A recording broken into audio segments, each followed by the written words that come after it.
Olá, boa noite. Eu sou o William Galvão e começa agora o Jornal da Justiça desta sexta-feira, 4 de março. O ministro Ricardo Lewandowski suspende reintegração de posse de 2 áreas ocupadas por indígenas no sul da Bahia. Esse é um dos assuntos que você acompanha agora e você vai ver também. Em sessão virtual, ministros do Supremo vão decidir sobre validade de prisão especial para quem tem ensino superior. Ex-jogador Robinho deve entregar o passaporte ao Superior Tribunal de Justiça. E ainda, programa STF na Escola promove a primeira palestra em escola pública do Distrito Federal.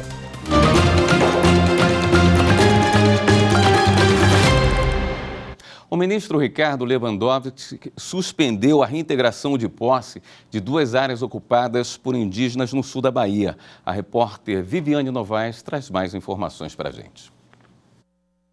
As decisões do ministro ocorrem em meio aos conflitos de terra no sul da Bahia.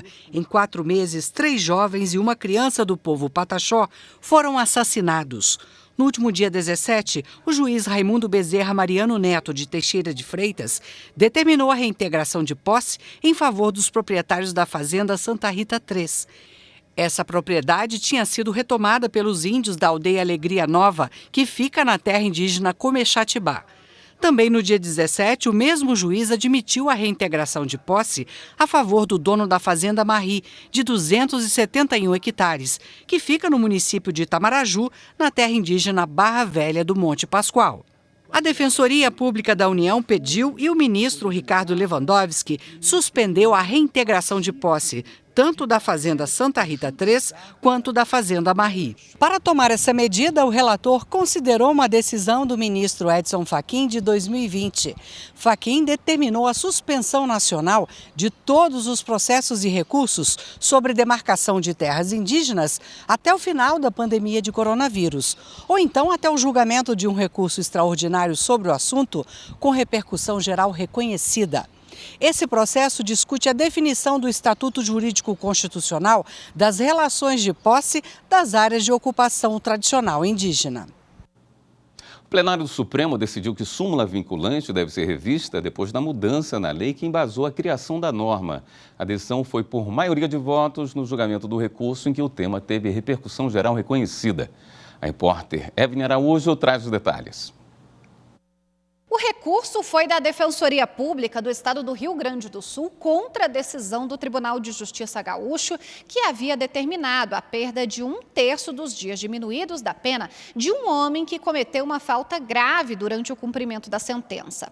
O TJ aplicou ao caso o limite previsto na atual redação do artigo 127 da Lei de Execução Penal, mas citou a súmula vinculante 9 para explicar que a medida não viola nenhum direito adquirido do condenado. A edição da súmula vinculante 9 pelo Supremo Tribunal Federal em 2008 se baseou na antiga redação do trecho da lei.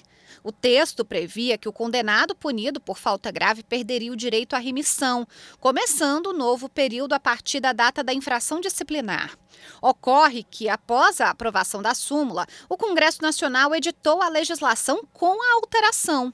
No STF, a Defensoria Pública Estadual defendia que a decretação da perda dos dias diminuídos da pena teria violado as garantias previstas na Constituição de individualização da pena e da fundamentação das decisões judiciais. No voto pelo desprovimento do recurso, o relator, ministro Luiz Fux, destacou que a lei que regulamenta as súmulas vinculantes já estabelece que, se a norma que embasou a criação for revogada ou modificada, o Supremo deve fazer a revisão ou cancelamento dela. Para Fux, é preciso aperfeiçoar o texto da súmula, principalmente por causa do risco de multiplicação de processos sobre o tema. O ministro Gilmar Mendes ficou vencido. O Google enviou ao STF um parecer contrário à entrega de dados de pessoas que pesquisaram informações sobre a agenda da vereadora Marielle Franco na véspera do assassinato dela em março de 2018. A plataforma apontou que este precedente colocaria em risco a privacidade dos demais usuários. O pedido de acesso aos dados foi feito pelo Ministério Público do Rio de Janeiro. O Supremo vai julgar o tema em repercussão geral exatamente em recurso do Google referente ao caso Marielle. A relatora é a presidente da Corte, ministra Rosa Weber. É válida a prisão especial para quem tem ensino superior? Essa discussão está no plenário virtual do STF e quem traz os detalhes deste julgamento é a repórter Marta Ferreira. O questionamento no Supremo surgiu porque o Código de Processo Penal, no artigo 295, inciso 7, prevê que serão recolhidos a quartéis ou a prisão especial à disposição da autoridade competente quando sujeitos à prisão antes de condenação definitiva, ou seja, nos casos de prisão temporária ou preventiva, os diplomados por qualquer das faculdades superiores da República. O Supremo Tribunal Federal está julgando se esse dispositivo é válido. O questionamento foi feito pelo então Procurador-Geral da República, Rodrigo Janot, em 2015. Ele alegou violação do princípio da dignidade humana e do da isonomia. Na ação, observou ainda que tal privilégio surgiu em um contexto antidemocrático no governo provisório de Getúlio Vargas, durante período de supressão de garantias fundamentais sem respaldo na igualdade entre os cidadãos. O julgamento havia começado em novembro do ano passado em sessão virtual. O relator é o ministro Alexandre de Moraes, que acolheu o pedido do Procurador-Geral da República, votando contra a prisão especial. Moraes afirmou que tal critério de distinção constitui verdadeiro privilégio social, semelhante a discriminações promovidas em sociedades de castas e totalmente incompatível com o Estado democrático de direito. Ele destacou ainda que conceder benefício carcerário àqueles que dispõem de diploma de ensino superior não satisfaz nenhuma finalidade constitucional. Tampouco implica maior proteção a bem jurídico que já não seja protegido por outras normas. Depois do voto do relator, um pedido de vista do ministro Dias Toffoli acabou suspendendo a análise do caso. Agora, a discussão foi retomada com a apresentação do voto dele. Toffoli seguiu o entendimento de Moraes. Até o momento, 5 ministros já votaram, todos no mesmo sentido, ou seja, pelo fim da prisão especial para presos com curso superior. O julgamento está previsto para encerrar no próximo dia 31 de março. O jogador Robinho terá que entregar o passaporte ao Superior Tribunal de Justiça. Vamos falar ao vivo com a repórter Samanta Persanha, que tem mais informações direto do STJ. Samanta, boa noite. Boa noite, William, e também a quem nos assiste. Então, enquanto tramita no STJ o pedido de homologação da sentença italiana que condenou o jogador Robinho à pena de 9 anos de prisão pelo crime de estupro, o atleta deve entregar o passaporte. Vale ressaltar que eventual homologação de sentença pelo STJ é condição para que a decisão da Justiça italiana seja executada aqui no Brasil. Essa determinação da Corte é uma medida cautelar. Para o relator ministro Francisco Falcão, a gravidade do crime, a repercussão internacional do caso e a condição econômica do jogador, que poderia facilitar eventual fuga do Brasil, são razões para a entrega do passaporte. O ministro também destacou que a própria defesa de Robinho manifestou a disposição de entregar o documento espontaneamente. De acordo com a decisão monocrática, o atleta deve entregar o passaporte diretamente ao STJ no prazo de 5 dias. Volto com você aí no estúdio. Obrigado pelas informações, Samanta. A seguir, TRF nega recurso de hospital e mantém a obrigação de indenizar mulher que perdeu o bebê durante o trabalho de parto. Voltamos em instantes.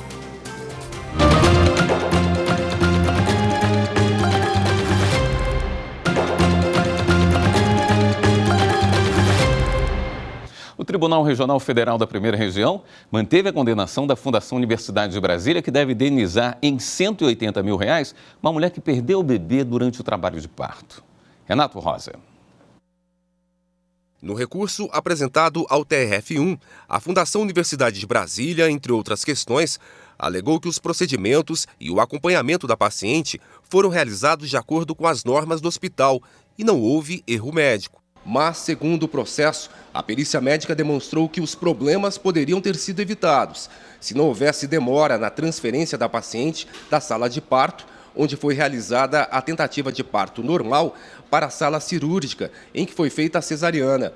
Ao analisar o caso, a relatora, desembargadora federal Daniele Maranhão, ressaltou que na sentença da Seção Judiciária do Distrito Federal, o magistrado considerou ter ficado plenamente caracterizada a falha na prestação do serviço dispensado à gestante, devido ao prolongamento excessivo do parto normal. Diante desse contexto, a desembargadora federal destacou que a sentença não merece reparos, pois, consoante bem assentado pelo juízo singular, estão presentes na espécie o fato provocado por agente público, imperícia durante a fase expulsiva do parto, o dano, ocorrência de sofrimento fetal e posterior morte, e a relação de causalidade entre a ação e o resultado danoso. A quinta turma do TRF1, por unanimidade, seguiu esse entendimento contra o recurso e determinou que a Fundação deve pagar indenização por danos morais pelo erro médico, fixada em R$ 180 mil, a autora da ação. O vereador de Juazeiro do Norte, no Ceará, foi cassado e vai ficar inelegível por abuso de poder econômico. As informações com Pedro Canguçu.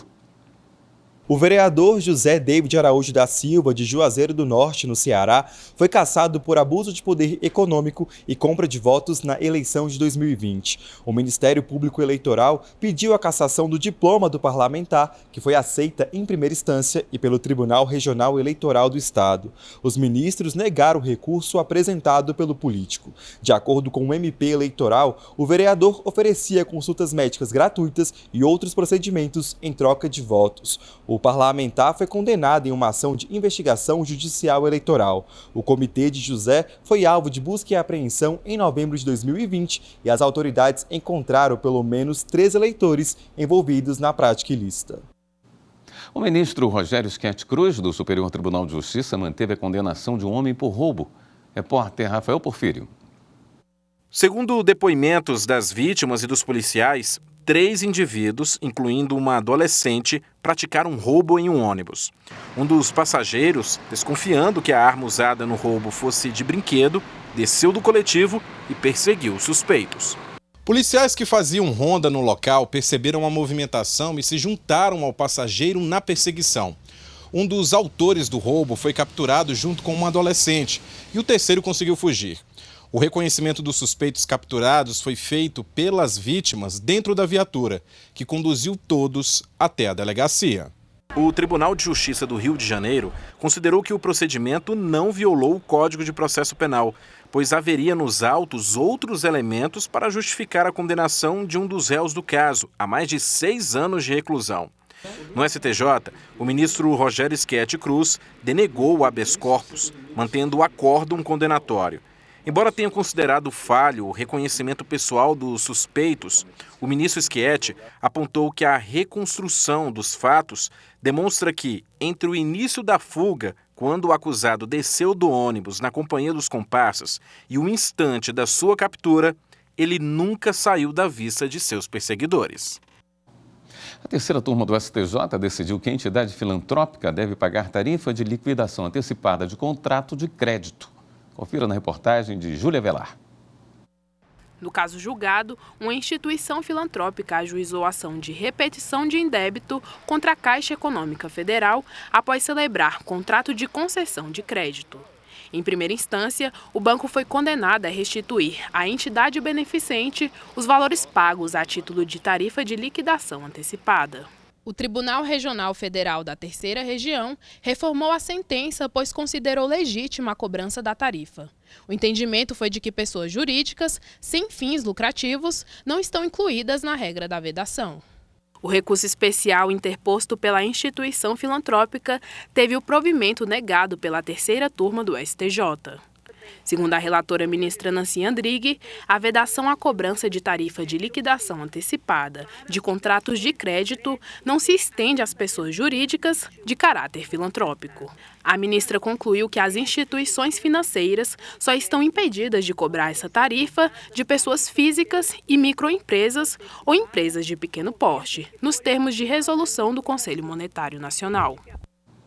O programa STF na Escola promove a primeira palestra em escola pública do Distrito Federal.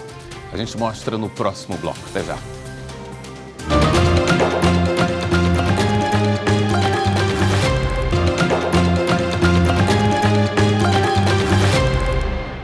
O programa STF na Escola promoveu hoje a primeira palestra numa escola pública do Guará, no Distrito Federal. O repórter Renato Rosa mostra como foi. Dúvidas sobre leis, Constituição e organização do Estado brasileiro. A juíza auxiliar do Supremo Tribunal Federal, Flávia Carvalho, esclareceu as questões e explicou conceitos sobre democracia, cidadania, justiça. O Supremo fica aqui em Brasília e ele é o órgão máximo do Poder Judiciário.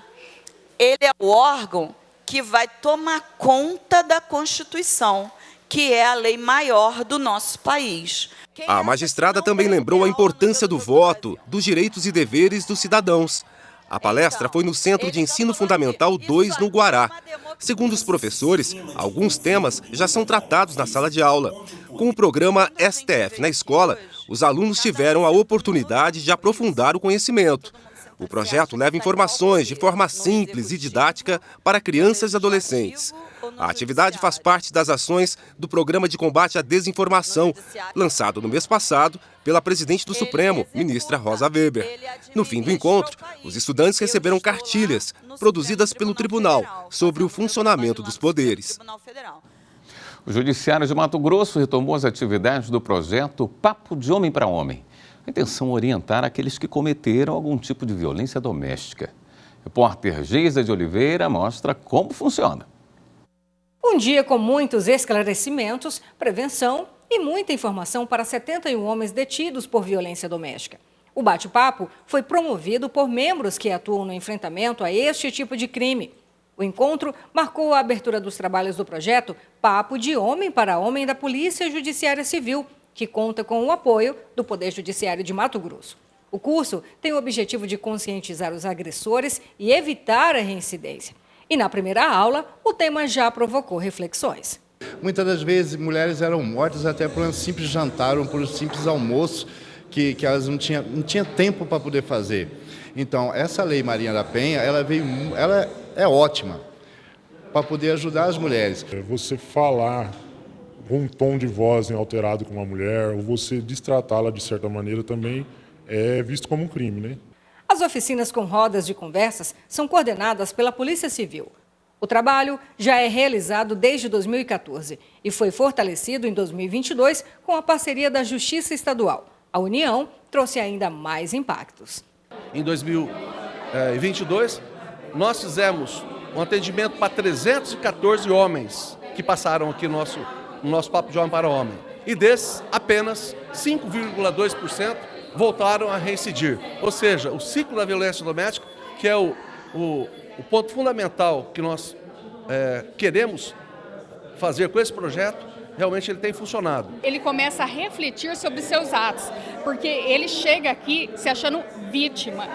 Eu fui vítima de uma injustiça. E no final eles acabam gostando e repensam sobre o comportamento, o que evita novos atos de violência, quer seja contra aquela vítima, quer seja com outra companheira, outra namorada que ele venha a ter. A intenção é recuperar, reeducar o homem que pratica violência doméstica, principalmente com a sua esposa.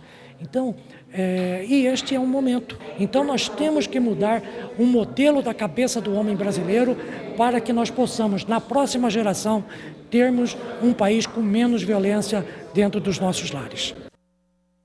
A Justiça Gaúcha faz uma homenagem ao protagonismo construído pelas mulheres ao longo dos anos no Poder Judiciário. O repórter Guilherme Bernes conta algumas histórias de mulheres que fazem a diferença para melhorar o serviço prestado à sociedade. Até o início da década de 70, parecia impossível ter a presença de uma mulher na magistratura em todo o Brasil. Por exemplo, no Rio Grande do Sul não era permitido que as mulheres pudessem fazer o concurso público. E havia a possibilidade, acho que até hoje, do órgão especial do tribunal não aceitar, não homologar um pedido de inscrição de determinados candidatos. E eles, sistematicamente, eles recusavam de todas as mulheres. Em 1973, com o apoio de alguns magistrados da época, foi dado o voto de confiança para que as mulheres pudessem ter voz dentro do Poder Judiciário gaúcho. Além de ter sido a primeira juíza de direito a ingressar no judiciário, Maria Berenice também foi a primeira desembargadora da história do TJRS. Eu sempre assim, assumi essa responsabilidade de estar abrindo caminho e fico, não, eu tenho que ser um exemplo, porque eu preciso deixar essa trilha aberta para outras mulheres poderem vir. Então eu sempre fui muito impecável no meu trabalho, na minha vida pessoal, enfim, sabe, eu tenho que deixar. E de fato é muito gratificante. Esse protagonismo aumentou significativamente nos últimos anos do Tribunal de Justiça do Rio Grande do Sul. Mulheres como a presidente Iris Helena, a terceira vice-presidente desembargadora Lisete Seben e as desembargadoras Liselene Esquifino Ribeiro, Vanderlei Terezinha Tremea Kubiak, Jane Maria Kohler Vidal, além da juíza corregedora Cristiane Hope e a juíza Alessandra Abrão Bertolucci, entre muitas outras, atuam na linha de frente do Poder Judiciário gaúcho. A maioria das chefias é liderada pelas mulheres. Por isso, eu também me sinto muito honrada de ser a representante feminina na coordenação dos juízes corregedores da Corregedoria Geral da Justiça do Estado do Rio Grande do Sul. Mas esse protagonismo não se resume somente aos cargos do alto escalão. Mulheres como a Alice, que é oficial de justiça em Bagé, também fazem a diferença. Quando a gente sai para a rua, né, para colocar tudo aquilo que a gente aprendeu e trabalhou anos no papel e ver como funciona, é bem encantador. É bem encantador, assim, tu chegar naquela pessoa que é só um papel, né?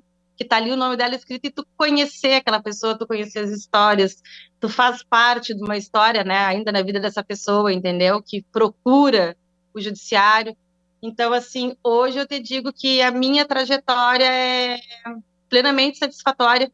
Já a Fernanda, durante a sua trajetória de vida, atuou na linha de frente em vários movimentos por justiça social e em defesa das mulheres. Ela decidiu que poderia colaborar, prestando seu serviço como assistente social no âmbito do Poder Judiciário. Qual a importância para mim, enquanto profissional e mulher, estar nesse espaço? Porque eu atendo praticamente mulheres, né? E aí o meu olhar para elas não é um olhar somente técnico. Ele tem muito de técnico, claro, precisa, é necessário, né? Eu estou ali enquanto técnica, mas eu tenho muito olhar de uma mulher para outra mulher.